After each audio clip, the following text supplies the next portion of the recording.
je dirais la meilleure façon de faire une différence substantielle dans le secteur de la recherche universitaire pour faire que ce fossé entre recherche et pratique s'atténue.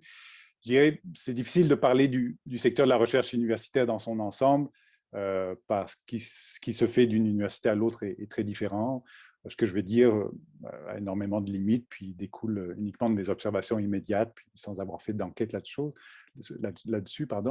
Mais je remarque en tout cas qu'à part quelques exemptions notables, les artistes ne sont pas très présents dans les universités.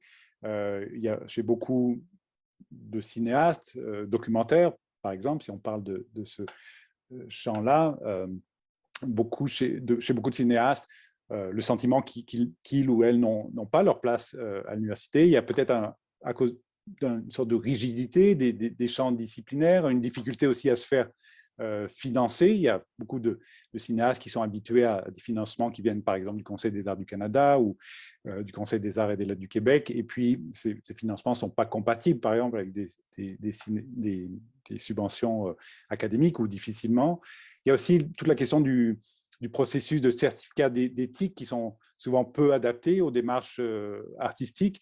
Moi, après avoir fait des films diffusés dans des festivals importants ou des musées, et puis avoir commencé, disons, au Canada à m'intéresser davantage au mode de financement de la recherche-création, on m'a dit au niveau du comité d'éthique, vous ne faites plus de la création, vous faites de la recherche-création. Donc, comme si c'était une sorte de nouvelle religion, que je vais abandonner 20 ans de savoir-faire pour adopter de nouveaux modes opératoires. Donc, ça, c'est un repoussoir pour beaucoup de cinéastes.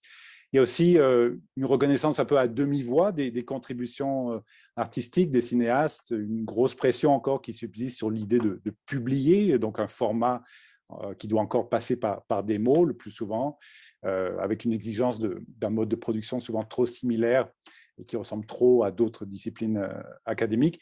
Puis, enfin, je dirais pour terminer, peut-être souvent, une incompréhension et une inadéquation des modes d'acquisition des connaissances et des modes de propagation de ces connaissances. Quand je parle d'acquisition, je crois que la pratique artistique implique, par exemple, pour les cours de pratique des formats beaucoup plus réduits. Moi, je suis encore à donner des cours à des groupes beaucoup trop nombreux qui font que je ne peux pas suivre la démarche ou faire émerger une voie spécifique chez les étudiants en cinéma.